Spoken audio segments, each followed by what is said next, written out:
Ang ikalawang sulat ni Pablo sa mga taga-Korinto. Unang kabanata. Mula kay Pablo na hinirang ng Diyos upang maging apostol ni Kristo Jesus, at mula rin sa ating kapatid na si Timoteo, para sa iglesia ng Diyos sa Korinto at sa mga hinirang ng Diyos na nasa buong Akaya. Sumainyo nawa ang pagpapala at kapayapaang mula sa Diyos na ating Ama at sa Panginoong Hesukristo. Purihin natin ang Diyos at Ama ng ating Panginoong Hesukristo, ang mahabaging Ama at Diyos na pinagmumula ng lahat ng kaaliwan. Inaaliw niya tayo sa ating mga kapighatian, upang sa pamamagitan ng kaaliwang tinanggap natin sa Kanya, ay makatulong naman tayo sa mga namimighati. Kung paanong kami nakakabahagi sa maraming paghihirap ni Kristo, may bahagi rin kami sa kaaliwang mula sa Diyos sa pamamagitan ni Kristo. Kung naghihirap man kami, ito'y sa ikaaliw at ikaliligtas ninyo. Kapag naaaliw kami, kayo ba'y naaaliw rin at lumalakas, upang inyong matiis ang mga kapighatiang dinaranas ninyo tulad namin? Kaya't matibay ang aming pag-asa para sa inyo, sapagkat alam namin kung paanong kahati kayo sa aming kahirapan, magiging kahati rin kayo sa aming kaaliwan.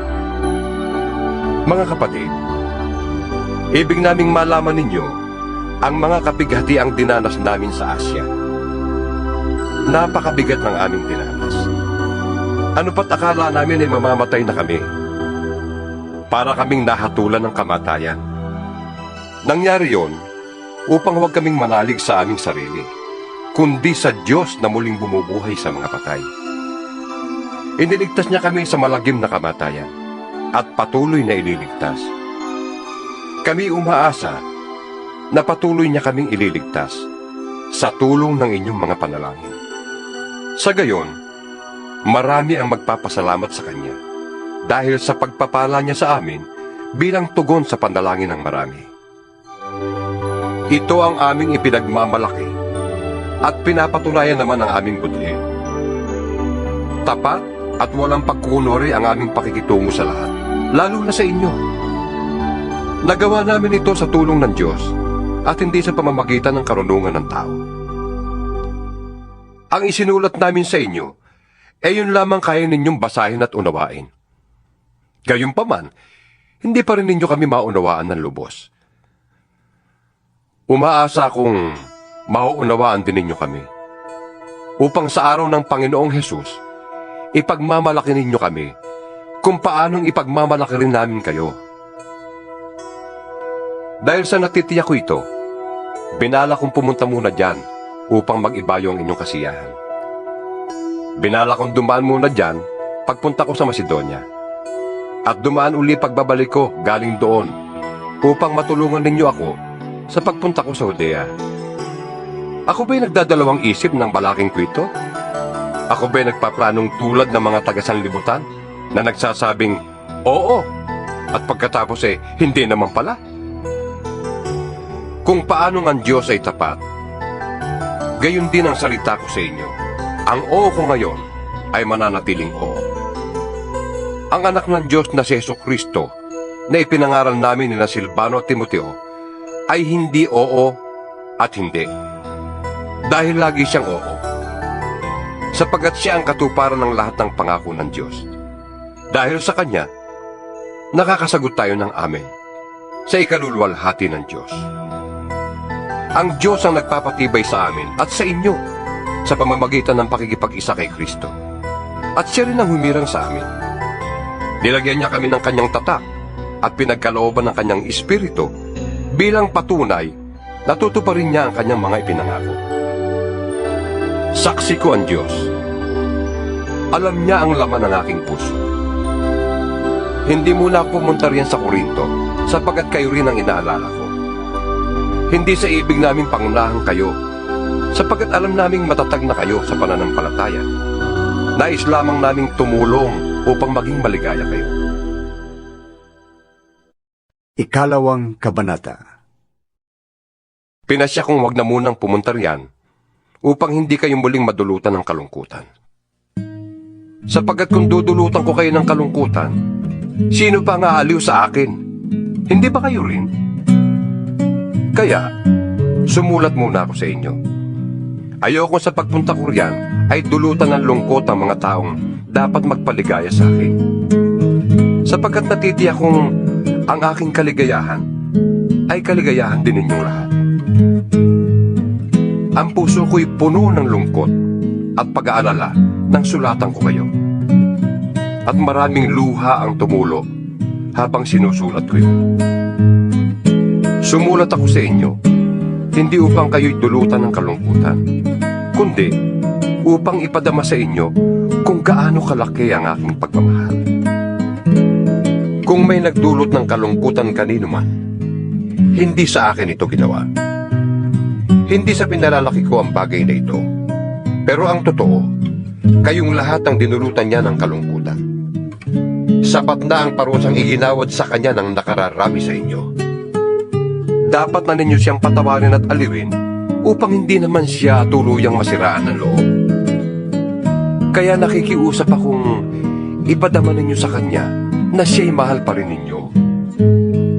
Ang isa pang dahilan ng pagsulat ko sa inyo noon ay upang subukin kayo at alamin kung sinusunod ninyo ang lahat ng ipinangaral ko sa inyo. Ang sino mang pinatawad ninyo ay pinatawad ko na rin. Ang pinatawad ko, kung meron man, ay pinatawad ko alang-alang sa inyo, sa harapan ni Kristo. Upang hindi tayo malinlang ni Satanas. Hindi lingid sa atin ang ibig na mangyari. Nang dumating ako sa Troas upang mangaral ng magandang balita tungkol kay Kristo, binigyan ako ng Panginoon ng magandang pagkakataon upang maisagawa yon. Ngunit hindi rin ako mapanatag, sapagkat hindi ko natagpuan doon ang kapatid na Tito. Kaya ako'y nagpaalam sa mga taga roon at nagtuloy sa Macedonia. Ngunit, salamat sa Diyos at lagi niya kaming isinasama sa parada ng tagumpay ni Kristo. Dahil sa aming pakikipag-isa sa Kanya. At sa pamamagitan namin ay pinalalaganap ng Diyos sa lahat ng dako ang mabangong halimuyak ng pagkakilala sa Kanya. Para kaming mabangong samyo ng insensong inihahandog ni Kristo sa Diyos at nalalanghap naman ng mga naliligtas at ng mga napapahamak. Sa mga napapahamak, ito'y parang alingasaw na nakamamatay. Ngunit sa mga naliligtas, ito'y halimuyak na nagdudulot ng buhay. Sino ang may sapat na kakayahang gumawa ng mga bagay na ito? Hindi kami katulad ng iba riyan na kinakalakal ang salita ng Diyos. Sa halip, bilang sugo ng Diyos at lingkod ni Kristo, buong katapatang ipinapangaral namin ito. Ikatlong kabanata. Akala ba ninyo'y pinupuri na naman namin ang aming sarili? Kami ba'y tulad ng iba na nangangailangan pa ng rekomendasyon para sa inyo o mula sa inyo? Kayo na mismo ang aming rekomendasyon. Kayo na nakasulat sa aming puso at makikilala at mababasa ng lahat. Maliwanag na kayo ang sulat ni Kristo. Ang sulat na ipinadala niya sa pamamagitan namin, hindi nakasulat sa tinta, kundi isinulat ng Espiritu ng Diyos na buhay. At hindi sa mga tapis na bato, kundi sa puso ng mga tao. Nasasabi namin ito dahil sa aming pagtitiwala sa Diyos sa pamamagitan ni Kristo. Kung sa aming sarili lamang, ay wala kaming kakayahang gawin ito. Ang Diyos ang nagkakaloob nito sa amin. Niloob niyang kami maging lingkod ng bagong tipan. Isang tipang hindi nababatay sa kautosang nakasulat, kundi sa Espiritu. Sapagkat ang kautosang nakasulat ay nagdudulot ng kamatayan. Ngunit ang Espiritu'y nagbibigay buhay. Nang ibigay ang kautosang nakaukit sa mga tapyas ng bato, nahayag ang kalwalhatian ng Diyos. Ano pat hindi matingnan ng mga Israelita ang mukha ni Moises, kahit na ang liwanag na yun sa mukha niya ay nawawala. Kung ang paglilingkod na batay sa kautosang nakaukit sa bato at nagdadala ng kamatayan ay dumating na may kalakip na gayong kalwalhatian, gaano pa kaya ang paglilingkod ayon sa Espiritu? Kung may kalwalhatian ang paglilingkod na nagdudulot ng hatol na kamatayan, lalo pang malwalhati ang paglilingkod na nagdudulot ng pagpapawalang sala. Dahil dito, masasabi nating ang dating kalwalhatian ay wala na, sapagkat napalitan ng higit na malwalhati. Kung may kalwalhatian ng lumilipas, lalong higit ang kalwalhatian ng nananatili magpakailanman. Dahil sa pag-asa namin yan, malakas ang aming loob. Hindi kami tulad ni Moises na nagtalukbong ng mukha para hindi makita ng mga Israelita ang paglipas ng kalwalhatiang yon. Ngunit naging matigas ang kanilang ulo. Kaya't hanggang ngayon nananatili ang talukbong na yon habang binabasa nila ang lumang tipan. Maaalis lamang ang talukbong na yon sa pakikipag-isa kay Kristo. Hanggang ngayon, may talukbong pa ang kanilang isip tuwing babasahin nila ang mga aklat ni Moises. Ngunit kapag lumapit ang tao sa Panginoon, naaalis ang talukbong. Ang Panginoong binabanggit dito ay ang Espiritu. At kung nasaan ang Espiritu ng Panginoon, mayroon doong kalayaan. At ngayong naalis na ang talukbong, nagniningning sa ating mga mukha ang kalwalhatian ng Panginoon. At ang kaningningang yan na nagmumula sa Panginoon na siyang Espiritu ang magbabago ng ating anyo upang lalong maging maningning hanggang maging kalarawan niya. Ika-4 na kabanata. Dahil sa habag ng Diyos, ibinigay niya sa amin ang ministeryong ito, kaya't hindi humihina ang aming loob. Tinaligdan namin ang lahat ng lihim at kahiyahiyang gawain. Hindi kami nanloloko ng mga tao. At hindi namin pinipilipit ang salita ng Diyos. Sa halip, hayagan naming ipinapangaral ang katotohanan. At ito'y alam ng Diyos. Kaya't handa kaming pahatol kanino man. Kung may kalabuan pa ang magandang balitang ipinapahayag namin, ito'y may kalabuan lamang sa mga napapahamak.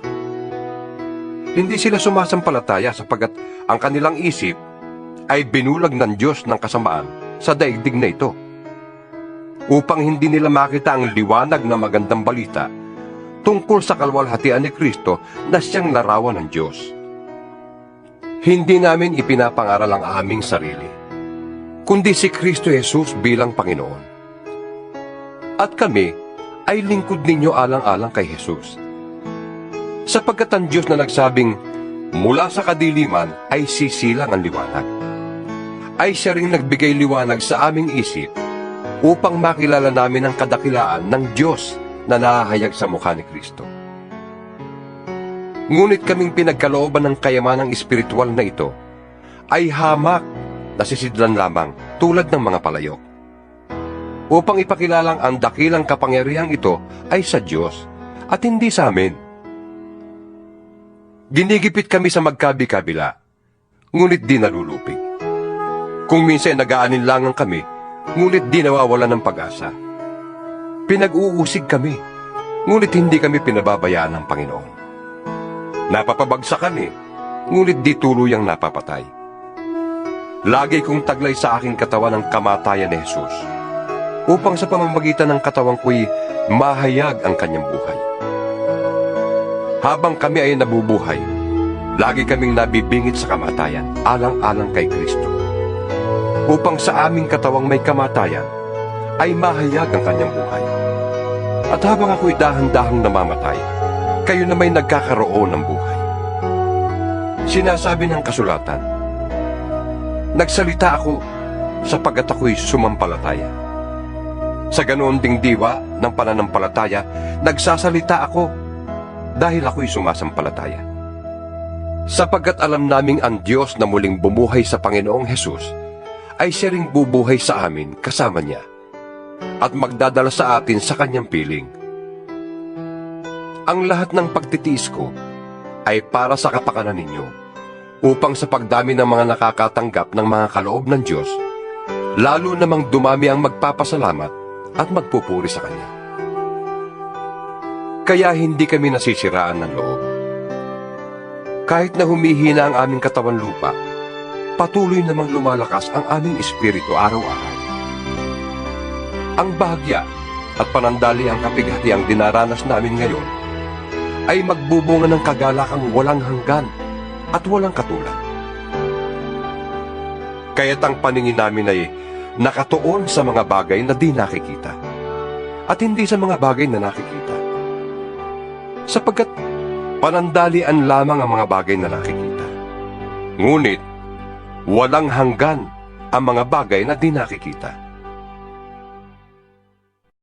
Ikalimang kabanata.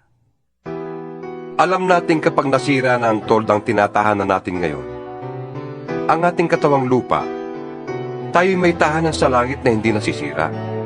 Isang tahanan ginawa ng Diyos at hindi ng tao. Dumaraing tayo habang tayo nasa katawang ito at labis na nananabik sa ating tahanang makalangit.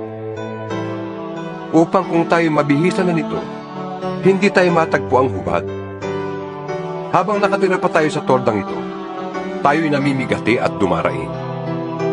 Hindi dahil ibig na nating iwaksi ang katawang panlupa, kundi dahil ibig na nating mabihisan ang katawang panlangit. Sa gayon, ang buhay na may katapusan ay mapapalitan ng buhay na walang hanggan. Ang Diyos mismo ang nagtalaga sa atin para sa ganitong pagbabago. At ibinigay niya sa atin ang Espiritu bilang katibayan na ito'y matutupad. Kaya't laging malakas ang ating loob. Kahit na alam nating habang tayo narito pa sa katawang lupa, hindi tayo makakapasok sa tahanang inihanda ng Panginoon. Sapagkat namumuhay tayo batay sa pananalig sa Panginoon at hindi sa mga bagay na nakikita. Malakas nga ang loob nating iwanan ang katawang ito na ating tinatahanan ngayon upang manirahan na sa piling ng Panginoon. Kaya naman, ang pinakananais natin ay maging kalugod-lugod sa Kanya. Maging nasa katawan lupa tayo o nasa piling na Niya. Sapagkat lahat tayo'y haharap sa hukuman ni Kristo at tatanggap ng nararapat ayon sa ating mga gawang mabuti o masama nang tayo'y nabubuhay pa sa daigdig na ito. Kaya nga, dahil may takot kami sa Panginoon, sinisikap naming hikayatin ang mga tao na manumbalik sa Kanya. Alam ng Diyos ang tunay naming pagkatao. At inaasahan kong kilalang kilala rin ninyo ako. Hindi sa ibig naming ipagmalaking muli sa inyo ang aming sarili, kundi ibig naming bigyan kayo ng dahilan upang kami maipagmalaki ninyo. Nang sa gayon, ay masagot ninyo ang mga taong walang ipinagmamalaki kundi ang mga nakikita ng mata at hindi ang tunay na pagkatao. Kung kami parang nasisiraan ng isip, yun ay alang-alang sa Diyos. At kung matino naman kami, yan ay para sa kapakanan ninyo. Ang pag-ibig ni Kristo ang naghahari sa amin, sapagkat natitiyak naming may isang namatay para sa lahat, kung kaya't ang lahat ay mabibilang ng patay. Namatay siya para sa lahat, upang ang mga nabubuhay ngayon ay huwag nang mabuhay para sa sarili, kundi para kay Kristo na namatay at muling nabuhay para sa kanila. Kaya ngayon, ang pagtingin natin sa bawat tao ay hindi na batay sa sukatan ng tao. Noong una'y ganon ang ating pagkakilala kay Kristo. Ngunit ngayon hindi na. Kaya't kung nakipag-isa na kay Kristo ang isang tao, isa na siyang bagong nilalang. Wala na ang dati niyang pagkatao. Sa halip, ito'y napalitan na ng bago. Ang Diyos ang gumawa ng lahat ng ito. Sa pamamagitan ni Kristo, ibinilang niya tayong mga kaibigan at hindi nakaaway. At pinili niya kami upang mapanumbalik sa kanyang mga tao. Ang ibig sabihin, sa pamamagitan ni Kristo, ang mga tao'y ibinilang ng Diyos na kaibigan at nilimot na niya ang kanilang mga kasalanan. At kami naman ay inatasan niyang ipamalita ito. Kaya nga, kami sugo ni Kristo.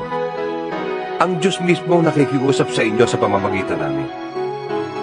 Kami nakikiusap sa inyo alang-alang kay Kristo. Makipagkasundo na kayo sa Diyos. Hindi nagkasala si Kristo. Ngunit dahil sa atin, siya'y itinuring na makasalanan upang sa pamamagitan niya ay maging matuwid tayo sa harap ng Diyos. Ika-6 na kabanata. Yamang kami mga katulong sa gawain ng Diyos. Nakikiusap kami sa inyo na huwag ninyong sayangin ang pagkakataong ibinibigay sa inyo ng Diyos. Sapagkat sinasabi niya, sa kaukulang panahon ay pinakinggan kita. Sa araw ng pagliligtas, sinaklolohan kita. Ito na ang panahong nararapat. Ngayon na ang araw ng pagliligtas. Iniwasan naming makagawa ng anumang ipagdaramdam ni Numan upang hindi mapulaan ang aming paglilingkod. Sa halip, sinisikap namin sa lahat ng paraan na ipakilalang kami lingkod ng Diyos sa pamamagitan ng matyagang pagtitiis sa lahat ng uri ng kahirapan, kapighatian at mga kagipitan. Kami hinagupit, ibinilanggo at binugbog. Naranasan namin ang magtrabaho ng labis, ang di matulog magdamag, ang di kumain ng ilang araw. Namuhay kami ng malinis, may kaalaman, pagtitiis at kabutihan, upang ipakilalang kami lingkod ng Diyos sa patnubay ng Espiritu Santo at sa pamamagitan ng aming tapat na pag-ibig. Tapat na pananalita at sa kapangyarihan ng Diyos. Ang pagiging matuwid ang siya naming sandatang panlaban at panangga. Naranasan naming maparangalan at siraan ng puri, ang laitin at papurihan. Kami itinuring na sinungaling, gayong totoo naman ang aming sinasabi. Itinuturing na di kilala, gayong kami kilalang kilala. Itinuturing na mamamatay na, ngunit buhay naman. Pinaparusahan kami, subalit hindi kami namamatay. Inari kaming hapis na hapis, ngunit laging nagagala. Mukhang naghihirap, ngunit pinapayaman namin ng marami. Parang walang-wala, ngunit sagana sa lahat ng bagay. Tapatan ang pagsasalita namin sa inyo, mga taga-Korinto. Ipinakita namin ang aming pag-ibig sa inyo. Hindi namin isinara ang aming puso sa inyo. Kayo nagsara ng inyong puso sa amin. Ako'y nagsasalitang tulad ng isang ama. Kaya buksan naman ninyo sa amin ang inyong puso, tulad ng ginagawa namin sa inyo. Huwag kayong makisama sa mga di sumasampalataya. Maaari bang magsama ang katwiran at ang kalikuan? O kaya'y ang liwanag at ang kadiliman? Maaari bang magkasundo si Kristo at si Belial? Ano ang kaugnayan ng sumasampalataya sa di sumasampalataya? O ng templo ng Diyos sa Diyos-Diyosan ng mga pagano? Tayo ang templo ng Diyos na buhay. Siya na rin ang may sabi, mananatili ako at mamumuhay sa piling nila. Ako ang magiging Diyos nila, at sila'y magiging bayang ko.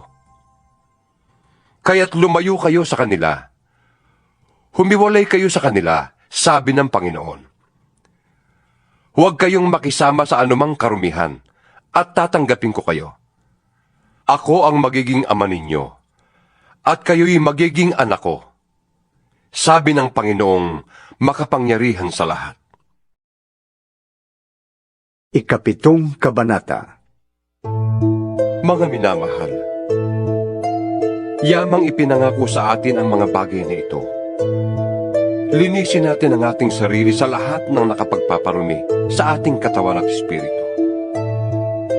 Sikapin nating mamuhay ng may takot sa Diyos hanggang sa lubusan nating maialay sa Kanya ang ating sarili. Bigyan ninyo kami ng puwang sa inyong puso.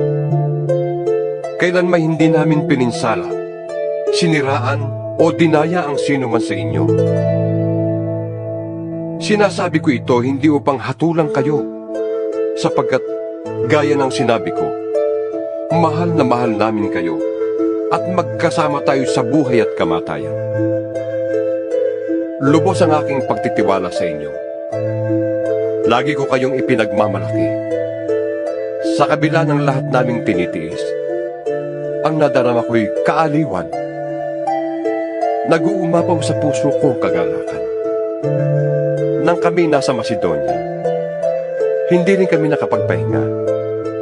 Panay hirap ang aming naranasan. Labanan sa kabi-kabila at sintakang naghari sa aming puso. Ngunit ang mga nahahapis ay hindi pinapabayaan ng Diyos. Inaliw niya kami sa pagdating ni Tito. At hindi lamang ang pagdating niya ang nakaaliw sa amin, kundi ang kabutihang ginawa ninyo sa Kanya. Ibinalita niya ang inyong pananabik na ako'y makita. Ang inyong kalungkutan at pagmamalasakit sa akin, kaya't lalo akong nagalak. Hindi ko pinagsisisihan ang pagkasulat ko sa inyo, kahit na nalungkot kayo dahil dito. Nalungkot nga ako nang malaman kong nasaktan kayo ng kaunti dahil sa aking sulat. Ngayon ay nagagalak na ako, sapagkat ang kalungkutang iyon ang ginamit ng Diyos para akayin kayo na pagsisihan at talikdan ang inyong pagkakasala. Kaya't hindi kayo napasama dahil sa amin. Sapagkat ang kalungkutang buhat sa Diyos ay nagbubunga ng pagsisisi at pagbabago tungo sa kaligtasan. Ngunit ang kalungkutang dulot ng mundo ay humahantong sa kamatayan. Tingnan ninyong ibinunga ng kalungkutang buhat sa Diyos. Naging masikap kayo at masigasig na ipakilalang kayo'y walang kasalanan tungkol sa mga bagay na iyon. Namuhi kayo sa inyong sarili. Sinidlan kayo ng takot. Nanabi kayo sa aking pagdating. Nagkaroon ng malasakit at hangaring maparusahan ang nagkasala. Ipinakita ninyo sa lahat ng paraan na kayo'y walang kinalaman sa mga bagay na iyon.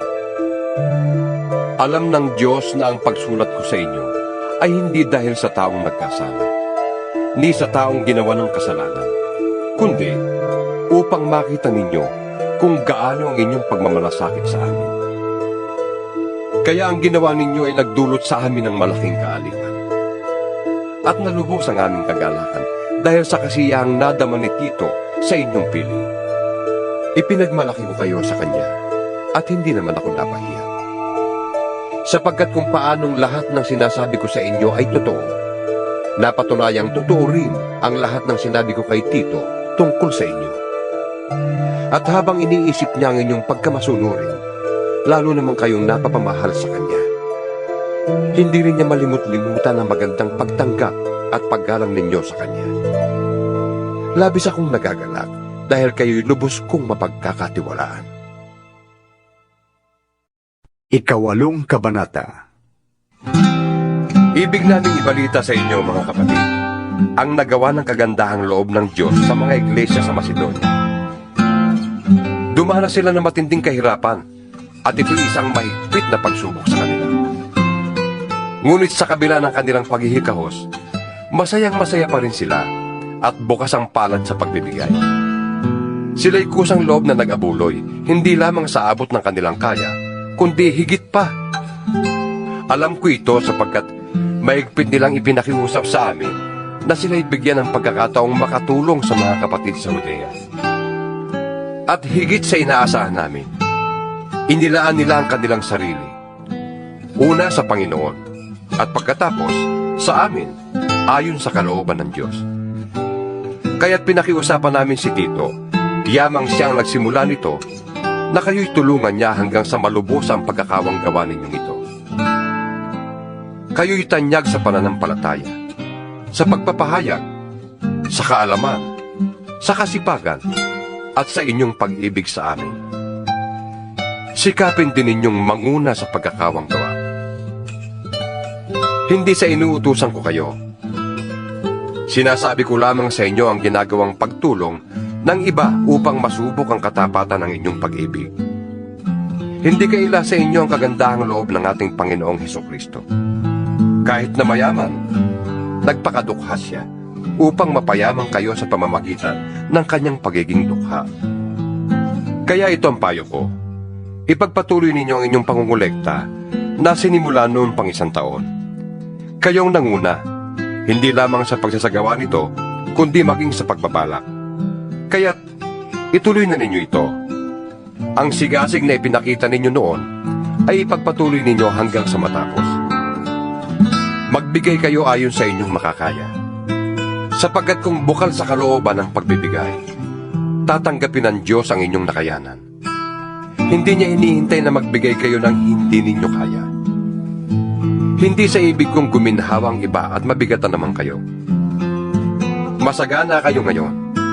Marapat lamang na tulungan ninyo ang mga nangangailangan. Kung kayo naman ang mangailangan at sila'y managana, sila naman ang tutulong sa inyo. Sa gayon, pareho kayong nakatulong sa isa't isa at naganap sa inyo ang sinabi sa kasulatan. Ang nagtipon ng marami ay hindi lumabis, at ang nagtipon ng kaunti ay hindi naman kinulang. Nagpapasalamat ako sa Diyos dahil binigyan niya si Tito ng pagmamalasakit para sa inyo, na tulad din ng pagmamalasakit ko. Hindi lamang niya pinaunlakan ang aming pakiusap, kundi sa kagustuhang makatulong sa inyo, nagpresenta pang siya ang pupunta riyan. Pinasama namin sa kanya ang kapatid na kilala sa lahat ng iglesia dahil sa kanyang pangangaral na magandang balita. Hindi lamang yan, siya'y hinirang ng mga iglesia upang maglakbay na kasama namin at tulungan kami sa pangangasiwa sa gawaing ito. Ang ganitong paglilingkod ay para sa ikadadakila ng Panginoon at sa aming marugdob na hangaring matulungan kayo. Nag-iingat kami upang walang masabi ang sinuman tungkol sa pangangasiwa namin sa malaking abuloy na ito. Ang layunin namin ay magawa ang tama, hindi lamang sa paningin ng Panginoon, kundi maging sa paningin ng mga tao. Kaya sinusugo namin kasama nila ang isa pa nating kapatid na subok na namin sa maraming pagkakataon. At lalong masigasig sa pagtulong ngayon dahil sa malaking tiwala niya sa inyo. Tungkol kay Tito, siya ang kasama ko at kamanggagawa sa pagtulong sa inyo. Tungkol naman sa mga kapatid na kasama niya, sila'y mga sugo ng mga iglesia sa ikararangal ni Kristo. Kaya't ipadama ninyo sa kanila ang matapat ninyong pag-ibig upang makita ng mga iglesia na hindi kami nagkamali sa pagmamalaki tungkol sa inyo. Ikasyam na kabanata. Hindi na kailangang sumulat pa ako sa inyo tungkol sa pagtulong sa mga kapatid sa iglesia sa Judea. Alam kong handa na kayong tumulong, kaya't ipinagmamalaki ko kayo sa mga taga-Macedonia. Ang sabi ko, handa na kayong mga taga-Akaya noong pang nakaraang taon. At dahil dito, lalo silang sumigla sa pagtulong. Kaya't pinauna ko riyan ang mga kapatid na ito upang hindi kami mapahiya sa aming pagmamalaki tungkol sa inyo at nang maihanda na ninyo ang inyong tulong gaya ng sinabi ko. Baka kami mapahiya. Huwag na sabihin pati kayo. Kung may mga taga-Macedoniang sumama sa akin at makita nilang hindi pala kayo handa. Kaya't pinakiusapan ko ang mga kapatid na mauna riyan upang maihanda ang tulong na ipinangako ninyo. Sa gayon, lilitaw na talagang kusang loob ang pagbibigay ninyo at hindi sa apilitan. Tandaan nyo ito, ang nagtatanim ng kakaunti ay aani ng kakaunti.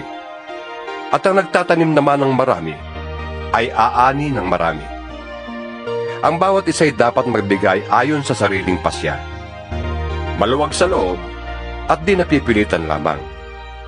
Sapagkat iniibig ng Diyos ang kusang nagbibigay ng may kagalakan. Magagawa ng Diyos na pasaganain kayo sa lahat ng bagay at higit pa sa inyong pangangailangan upang may magamit kayo sa pagkakawang gawa. Gaya nga ng sinasabi ng kasulatan, siya'y namumudmod sa mga dukha. Walang hanggan ang kanyang kabutihan. Ang Diyos na nagbibigay ng binhing itatanim at tinapay na makakain, ang siya ring magbibigay sa inyo ng binhi at magpapalago nito upang mamunga ng sagana ang inyong kabutihang loob.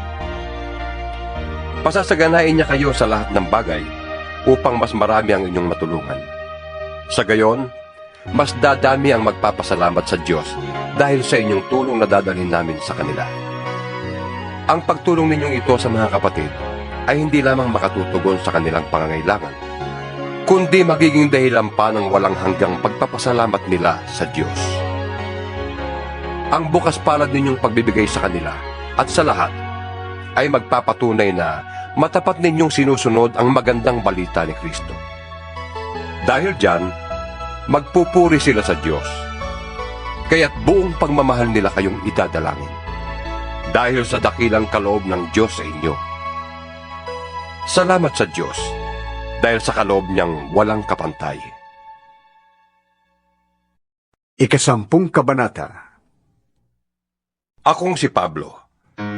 Nang sabi ng ilan ay mapagpakumbaba at mabait kapag kaharap ninyo, ngunit matapang kapag malayo, ay nakikiusap sa inyo, alang-alang sa kababaang loob at kabutihan ni Kristo.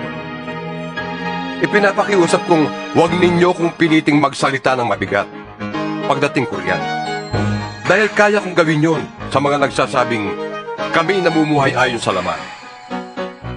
Kung nabubuhay man kami bilang karaniwang tao, hindi kami nakikipaglaban ayon sa pamamaraan ng mundo. Ang sandatang ginamit namin sa pakikipaglaban ay hindi sandatang makamundo, kundi ang kapangyarihan ng Diyos na nakakapagbabagsak ng mga kuta. Sinisira namin ang mga maling pangangatwiran. Sinusugpo namin ang lahat ng pagmamataas laban sa kaalaman tungkol sa Diyos. At binibihag namin ang lahat ng isipan upang matutong sumunod kay Kristo. At kung lubusan na kayong sumusunod, nakahanda kaming parusahan ang lahat ng sumusuway. Ang mga bagay na panlabas lamang ang tinitingnan ninyo. Kung naniniwala ang sinuman na siya'y nakipag-isa kay Kristo, isipin niyang kami man, tulad niya, ay nakipag-isa rin kay Kristo. Ipagmalaki ko man ang kapangyarihang ibinigay sa amin ng Diyos sa ikatitibay ninyo at hindi sa ikapapahamak. Hindi ako mapapahiya. Huwag ninyong isiping pananakot lamang ang sulat ko sa inyo. Sinasabi ng ilan na sa sulat lamang ako matapang, sa harapan na may walang magawa. Dapat malaman ng mga taong nagsasabi ng ganyan, na kung anong sinasabi namin sa sulat ngayong malayo kami, ay siya rin namin gagawin kapag kaharap na ninyo kami. Hindi namin ipapantay o iahambing man lamang ang aming sarili sa ilang nagbubuhat ng sariling pangko. Napakahangal nila. Sila naglalagay na sukatan at parisan ng kanilang sarili. Hindi kami lalampas sa hangganang ibinigay sa akin ng Diyos. Ang gawaing inilaan niya sa amin, kasama na ang pangangaral namin sa inyo. Hindi kami lumalampas ng hangganan nang kami pumunta dyan sa inyo. Kami ang unang pumaryan at nagdala sa inyo ng magandang balita tungkol kay Kristo. Hindi namin ipinagyayabang ang pinaghirapan ng iba. Umaasa kaming titibay ang inyong pananampalataya at dahil dyan ay lalawak ang aming gawain sa inyo. Ngunit hindi naman lalampas sa hangganang inilagay ng Diyos. Pagkatapos, maipapangaral naman namin ang magandang balita sa ibang mga lupain at hindi namin aangkinin ang ginawa ng iba. Tulad ng sinasabi sa kasulatan, kung may gustong ipagmalaki ang sinuman, ang ginawa ng Panginoon ang kanyang ipagmalaki. Ang pinaparangalan ng Panginoon ay ang mga taong karapat-dapat sa kanyang kalooban at hindi ang pumupuri sa sarili. Ikalabing-isang kabanata. Ipagpaumanhin ninyo kung ako'y nag-uugaling hangal. Ang pagmamalasakit ko sa inyo'y katulad ng pagmamalasakit ng Diyos. Ang katulad ninyo ay isang malinis na dalagang ipinakipagtipan ko sa isang lalaki. Walang iba kundi si Kristo. Ngunit, nag-aalala akong baka malaso ng inyong isipan at mailayo kayo sa tapat at dalisay na pananalig kay Kristo. Tulad ni Eva, nanalin lang ng ahas. Sapagkat malugod ninyong tinatanggap ang sinumang dumarating at nangangaral ng ibang Jesus kaysa sa ipinangaral namin. Tinatanggap ninyong espiritu at aral na iba sa itinuro namin sa inyo. Palagay ko na may hindi ako pauhuli sa magagaling na mga apostol na yan. Maaaring hindi ako mahusay magsalita. Ngunit hindi naman kapos sa kaalaman. Ipinakilala ko ito sa inyo sa lahat ng pagkakataon. Ipinangaral ko sa inyo ang magandang balita, ngunit hindi ako humingi ng kabayaran. Ako'y nagpakababa upang maitaas kayo. Masasabi bang kasalanan ang ginawa kong ito? Ibang iglesia ang nagbibigay sa akin ng mga kailangan ko noong ako'y naglilingkod sa inyo. Parang inaagawan ko sila. Matulungan lamang kayo. At nang ako'y kapusin dyan, hindi ako nakabigat kanino man sa inyo, sapagkat dinalhan ako ng tulong ng mga kapatid sa Macedonia. Mulat sa kulay, iniwasan kong makabigat sa inyo sa anumang paraan. At yan ang gagawin ko habang panahon. Habang ang katotohanan ni Kristo ay nasa akin, hindi ako titigil sa pagmamalaking ito kahit saan dyan sa Akaya. Bakit ko ginagawa ito? Dahil ba sa di ko kayo mahal? Alam ng Diyos, mahal ko kayo.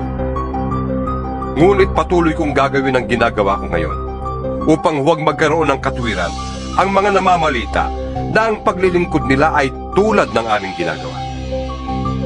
Hindi sila tunay na apostol, kundi mga nandaraya lamang at nagkukunwaring mga apostol ni Kristo. Hindi ito dapat pagtakhan, sapagkat si Satanas man ay maaaring magkunwaring anghel ng kaliwanagan. Kaya hindi katakataka na magkunwaring lingkod ng katwiran ang kanyang mga lingkod. Ang kanilang kahihinatnan ay ayon lamang sa kanilang mga gawa. Inuulit ko, huwag isipin ninyo man na ako'y hangal. Ngunit, kung ganoon ang akala ninyo, tatanggapin ko na upang ako man ay makapagyabang tulad ng isang hangal. Ang sinasabi ko sa pagmamalaking ito ay hindi buhat sa Panginoon, kundi pagyayabang ng isang hangal. Dahil marami ang nagyayabang tungkol sa mga bagay na makaluma. Ako man ay magyayabang din. Nagtitiyaga kayo sa mga hangal na yan? Palibhas ay matatalino kayo? Pinagtitiisan ninyong kayo'y alipinin? Sakmalin? Pagsamantalahan? Maliitin? O sampalin? Kahiya-hiya man ay aaminin kung hindi namin kayang gawin yan. Kung may nakapagyayabang, ako'y makapagyayabang din. Ako'y nagsasalita tulad ng isang hangal. Sila ba'y Hebreo?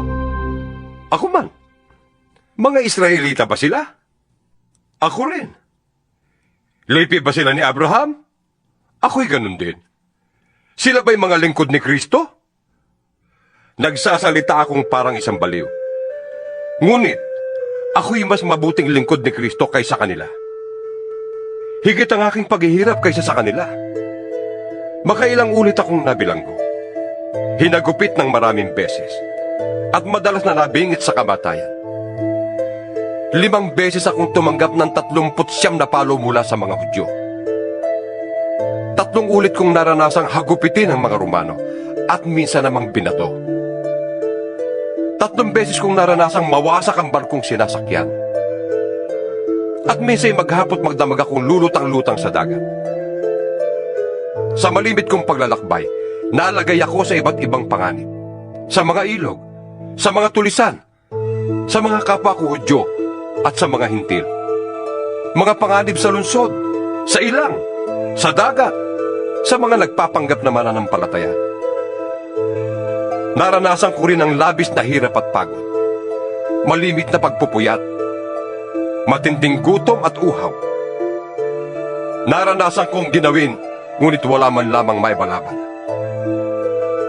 Bukod sa lahat ng yan, ay inaalala ko pa araw-araw ang mga iglesia. Kung may nanghihina, karamay nila ako. At kung may nahuhulog sa pagkakasala, labis na naghihirap ang kalooban ko. Kung kailangan ako'y magyabang, ang ipagyayamang ko'y ang aking mga kahinaan. Hindi ako nagsisinungaling. Ya'y alam ng Diyos at Ama ng Panginoong Hesus. Purihin siya magpakailanman. Nang ako'y nasa Damasco, ang pintuan ng lungsod ay binabantayan ng gobernador na nasasakop ni Haring Aretas upang ipahuli ako. Ngunit, isinakay ako sa isang tiklis at ibinaba sa kabila ng pader upang ako'y makatakas. 12 kabanata. Kailangan kong magmalaki, kahit na wala akong mapapala sa paggawa nito. Ang sasabihin ko naman ngayon, ang mga pangitain at mga pahayag mula sa Panginoon. May kilala akong isang Kristiyano na dinala sa 3 langit. 14 na taon na ang nakakalipas. Hindi ko lang matiyak kung ngayon isang pangitain lamang o tunay na pangyayari. Ang Diyos lamang ang nakakaalam. Inuulit ko, siya'y dinala sa paraiso. At tulad ng sabi ko, ang Diyos lamang ang nakakaalam kung ito ay isang pangitain o tunay na pangyayari. Ang Diyos lamang ang nakakaalam. Nakarinig siya roon ng mga bagay na di kayang ilarawan ng salita at di dapat bigkasin ni naman. Ipagmamalaki ko ang taong yun at hindi ang aking sarili, maliban sa aking mga kahinaan. At kung ako'y magmalaki man, hindi ako lalabas na hangal, sapagkat totoo ang sasabihin ko. Ngunit hindi ko ito gagawin, sapagkat ayokong mag-isip ang sinuman ng higit tungkol sa akin kaysa kanyang nakita o narinig sa akin. Ngunit upang hindi ko ipagyabang ang kamanghamanghang pahayag ng Diyos sa akin, ako'y binigyan niya ng isang kapansanan sa katawan na nagsisilbing sugo ni Satanas upang pahirapan ako. Nang sa gayon, hindi ako maging panalo. 3 beses kong idinalangin sa Panginoon na alisin ito. Ngunit ganito ang kanyang sagot. Ang pagpapala ko ay sapat sa lahat ng pangangailangan mo. Lalong nahahayag ang aking kapangyarihan kung ikaw ay mahina. Kaya't buong galak kong ipagmamalaki ang aking mga kahinaan upang lalo kong madama ang kapangyarihan ni Kristo. Dahil kay Kristo, walang halaga sa akin kung ako may mahina, kutyain, pahirapan, usigin at magtiis. Sapagkat kung kailan ako lalong mahina, saka naman ako nagiging malakas. Ako'y nag-asal hangal, ngunit kayong nagtulak sa aking gumawa niyon. Kayo sanang dapat pumuri sa akin, dahil kahit na wala akong kabuluhan, hindi naman ako nahuhuli sa magagaling na apostol na yan. Buong tiyaga kong pinatotohanan sa inyo, na ako'y isang tunay na apostol sa pamamagitan ng mga himala at iba pang mga kamanghamanghang bagay. Paano nakalamang sa inyo ang ibang mga iglesia? Hindi sila nakalamang, liban sa pangyayaring hindi ako humingi sa inyo ng kahit ano. Ipagpatawad ninyo kung iyon ay isang pagkukulang. Ito ang 3 pagpunta ko riyan, at hindi ako makakabigat sa inyo. Kayo ang nais ko, hindi ang inyong ari-arian. Ang mga magulang ang dapat mag-impok para sa mga anak, at hindi ang mga anak para sa mga magulang. At ikaliligaya kong gugulin ang lahat at ihandog pati ang aking buhay para sa inyong kapakatan. Dahil ba sa kayo'y minahal ko ng labis, kaya kaunti ang pagmamahal ninyo sa akin? Alam ninyong hindi ako nakabigat kanino man sa inyo. Subalit sinasabi ng ilan na ako'y tuso at nandaraya lamang sa inyo. Bakit? Pinagsamantalahan ko ba ang inyong kabutihan sa pamamagitan ng mga sinugo ko riyan? Pinakiusapan ko si Tito na pumunta riyan at pinasama ko sa kanya ang isang kapatid. Si Tito ba'y nagsamantala sa inyo? Hindi ba't namuhay kami ayon sa iisang espiritu at iisa ang aming pamamaraan? Akala ba ninyong ipinagtatanggol namin ang aming sarili? Hindi. Nagsasalita kami sa harapan ng Diyos ayon sa nais ni Kristo. Mga minamahal, lahat ng ginagawa namin ay para sa ikabubuti ninyo. Nangangamba akong baka pagpunta ko riyan ay may makita ako sa inyong di ko gusto at kayo naman ay may makita sa akin na di ninyo gusto. Baka ang matagpuan ko'y pag-aaway-away, pag-iinggitan, pag-aalitan, pagmamaramot, pagsisiraan, pagtsitsismisan, pagmamataas, at kaguluhan. Nangangamba ako na pagpunta kong muli riyan, hiyain ako ng aking Diyos sa harapan ninyo. At itatangis ko ang karumihan, pakikiapid, at kahalayang hindi pa ninyo pinagsisihat tinatalikdan. 13 kabanata. Ito ang 3 pagpunta ko riyan. Ang anumang sumbong ay kailangang patunayan ng 2 o 3 saksi, gaya ng sinasabi ng kasulatan. Ngayong ako'y malayo, inuulit ko sa mga nagkasala. At sa iba pa, ang sinabi ko noong pangalawang dalaw ko. Wala nang patapatawad pagdating ko diyan. Gagawin ko ito upang patunayan sa inyong si Kristo ay nagsasalita sa pamamagitan ko. Hindi siya mahina sa pakikitungo sa inyo, kundi makapangyarihan. Kahit na siya'y mahina ng ipako sa krus, nabubuhay siya ngayon sa kapangyarihan ng Diyos. Dahil sa pakikipag-isa namin sa Kanya, kami mahina rin. Ngunit, sa pakikitungo sa inyo, kami ay mabubuhay na kasama niya sa pamamagitan ng kapangyarihan ng Diyos. Subukin ninyo ang inyong mga sarili kung kayo'y namumuhay ayon sa pananampalataya. Suriin ninyo ang inyong sarili. Hindi ba ninyo nalalamang nasa inyo si Kristo Jesus? Maliban na lang kung kayo'y mga bigo sa pagsubok. Umaasa akong makikita rin ninyo na hindi kami bigo. Idinadalangin namin sa Diyos na sana'y huwag kayong gumawa ng masama. Hindi upang palabasin kami tama, kundi upang makagawa kayo ng mabuti. Kahit lumitaw na kami mali. Sapagkat hindi namin maaaring kalabanin ang katotohanan. Wala kaming magagawa kundi tanggapin ito. Kami nagagalak na maging mahihina kung kayo naman ay lalakas. Kaya, idinadalangin rin namin kayo'y maging ganap. Isinusulat ko ang mga bagay na ito habang ako'y wala pa riyan, upang pagdating ko ay hindi na kailangan pang magpakita ako ng pagsik sa paggamit ng kapangyarihang ibinigay sa akin ng Panginoon. Ang kapangyarihang ito'y ibinigay sa akin para sa ikatitibay, hindi para sa ikasisira ninyo.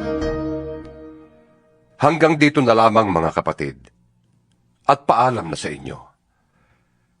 Sikapin ninyong maging ganap at sundin ninyo ang mga payo ko. Magkaisa kayo at mamuhay ng payapa. Sa gayon, sasa inyo ang Diyos ng pag-ibig at kapayapaan. Magbatian kayo bilang magkakapatid kay Kristo. Kinukumusta kayo ng lahat ng mga kapatid sa iglesia. Naway sumainyong lahat ang pagpapala ng Panginoong Hesukristo, ang pag-ibig ng Diyos at ang pakikipag-isa ng Espiritu Santo.